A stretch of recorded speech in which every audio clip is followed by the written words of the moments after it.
Hey guys, it's your boy Toki here with another Zero Deaths Mythic Sanctum of Domination raid guide. Tonight we'll be talking about Painsmith Raznal. Before we get into the actual phases of the fight, let's take a moment and talk about the changes from Heroic. So Painsmith Raznal in Mythic will be a 4 healer fight.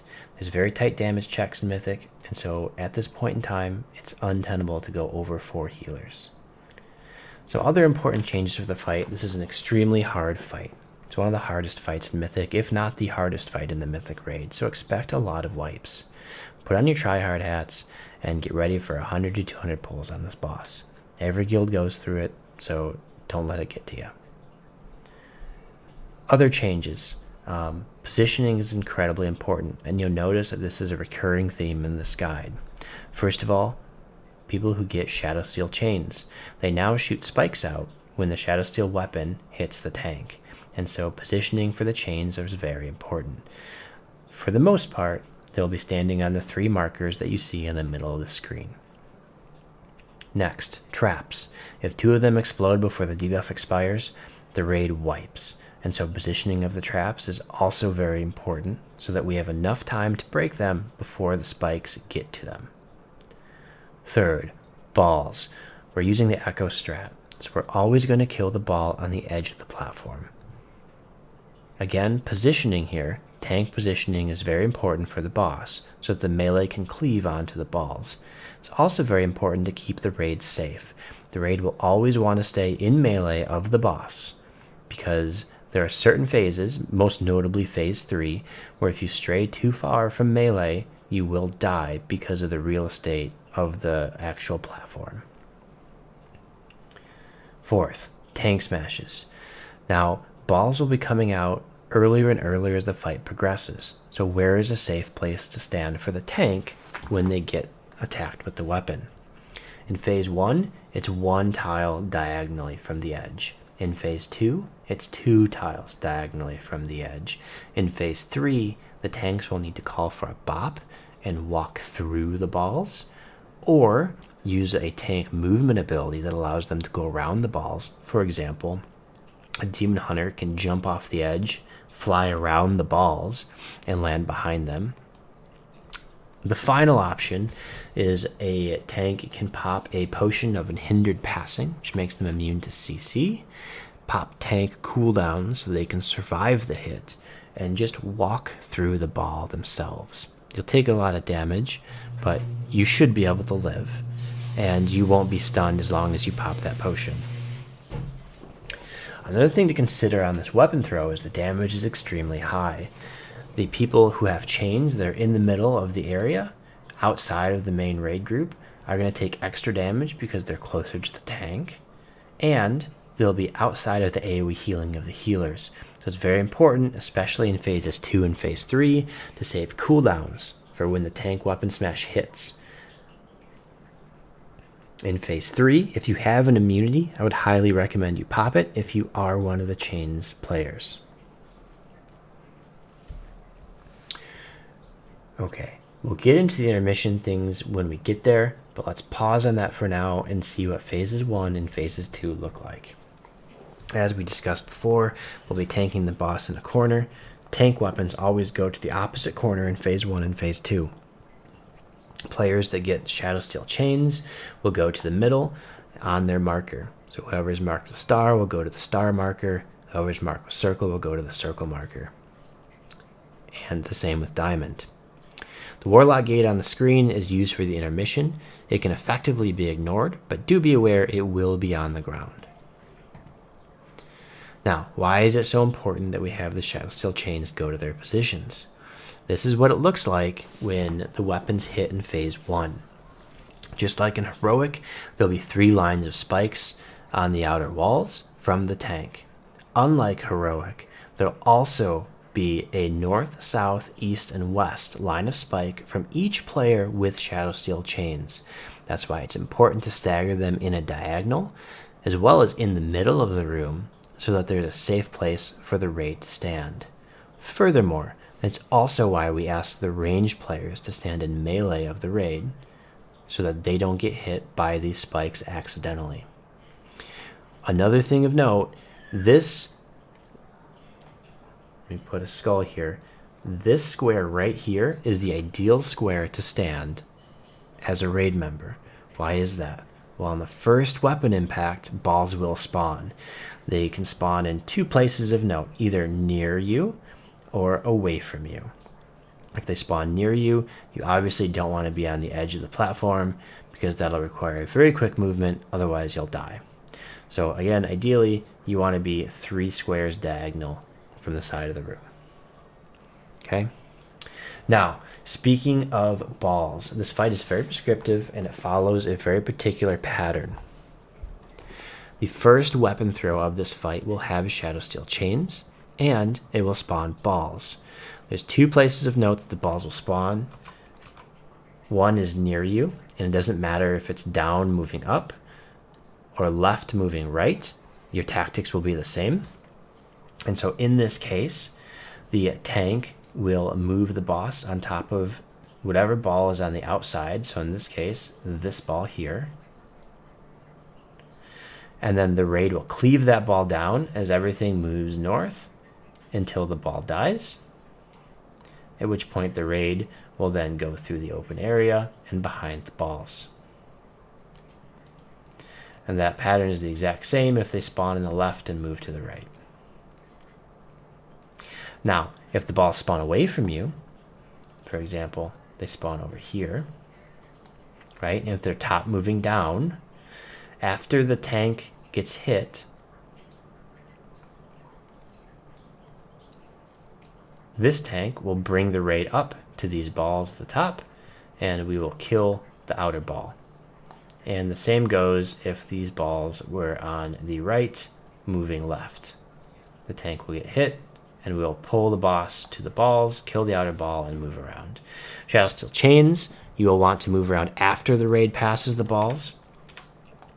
You can also blink through the balls if you're able to, but really important that you take a moment and be thoughtful, lose a global or two, and consider where you're going to be and where other people might be teleporting, because if you knock someone off, it could be a wipe just with the strict timing requirements of this boss. So please pay attention and take an extra moment. So this is the first weapon throw. The second weapon throw will not have Shadow Steel chains, but it will deploy traps. So in this case, you will still be in the opposite corner from the tank. You'll drop your traps on the outside of the platform, and the tank with the boss will go over it one by one, waiting for each debuff to expire and pop each of the traps. There's no balls in this phase, or in this weapon throw, so it should be much simpler. Now, speaking of healing cooldowns, in this scenario, so the second weapon throw, you want to use location-based damage reduction. That means darkness, SLT, decay, or disc priest domes, because the entire raid is stacked on top of each other. On the first weapon throw, there's 3 Shadow Steel chains in the middle of the room. They will first take extra damage from the tank's explosion because they're closer to the tank, and second, be taking ticking damage from the chains on them. So they're taking a lot of damage here, but a location-based damage reduction will not help them. And so during these weapon throws, it's really important to use cooldowns such as Rally or Devotion Aura so that you protect both the raid and the chains. So that's the setup for phases 1 and 2. The only nuance here is in phase 2, there's reverberating waves of spikes that come out of the tank. They don't come out of the chains, but they do come out of the tank. And so it's really important in phases 2 to very quickly kill the side ball, move through the ball, and then dodge the spikes that are reverberating out from the tank.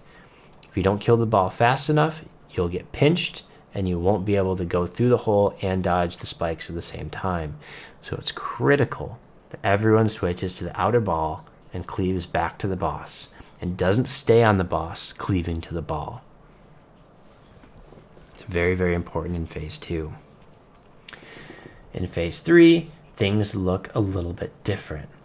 In phase 3, the tank might not go to the opposite corner of the raid every time, because the tank has to go to the side the balls spawn on. Why is that? Well, the balls spawn earlier in phase 3, and the tank needs to move through the balls to give the raid enough room to not die from the spikes. And so in this phase, the tank either needs to call for a bop and walk through the balls, or jump off the platform and move around the balls. But in either case, the tank must go to the side the balls are on. If the balls spawn away from us, as this example shows, the tank will move up to the ball side. We'll say he gets a bop, and he'll go through the balls. The balls will move down 1 or 2 spots before the tank actually gets hit by the weapon. During this time, the raid must immediately move up to meet the balls and start killing the outer ball, while the players with chains move down away from the balls, still in their diagonal formation. This is a complicated movement, and so take some time to review this document and make sure you understand it, because what's going to happen is when the actual explosions go off, the tank will get the outer sides, but the balls will have moved past it already. The chains, who have moved to the south of the arena, will get the very bottom, and then the raid will be safe in the middle going through the balls. If these chains don't move south, you can imagine where their chains are going to end up. So the chains players do have to move to the south, and they have to stay staggered on that diagonal. So that's what it looks like if the balls are away from you. If the balls are next to you, the chains players are going to do the same thing. They're going to move away from the balls and stay in a diagonal. The tank, instead of being the opposite corner, will just be as far away from the raid as they can get, next to the balls. And the raid will again go to the balls and stay in melee with their fireball, backpedaling, and then moving through. And just like in phases 1 and in phase 2, we're going to alternate between one set with the balls and the chains, and one set with no balls, no chains, but traps. Healing cooldown wise, they're handled the same. So that's the changes in the first, second, and third phases. A little discussion about the intermission phase before we end. If you want to see the intermission, I suggest looking at any other guide on the internet, and you'll see how the spikes reverberate across. You'll see how there's balls going left and right across the platform as well. And you'll see the importance for staying as a group and not running in front of anyone else as you're going through the intermission. Now, the only unique thing to talk about is at the end of the intermission, we all want to end up at the bottom of the platform next to this warlock gate. Now, after the 8th set of embers shoots out and hits the ground, the last row of spikes will have cleared the top warlock gate. At that point in time, it'll be called for a gate. Everyone will go through the gate and stay stacked up tightly at the top for the 9th set of ember casts. Once those go out, the raid will move to the side. All of the ember casts will hit in the same spot, spawning all the little adds in the same spot. The boss will come down right next to them, and then everyone can AoE the boss and the adds. And that's it. That's the whole fight. So again, thank you guys for tuning in to another raid guide here on Painsmith Raznal. I highly recommend looking at other strategy guides and maybe some other full kill videos, because this boss is very particular and the movement is very important to get right. Again, I look forward to clearing this boss with you and many others.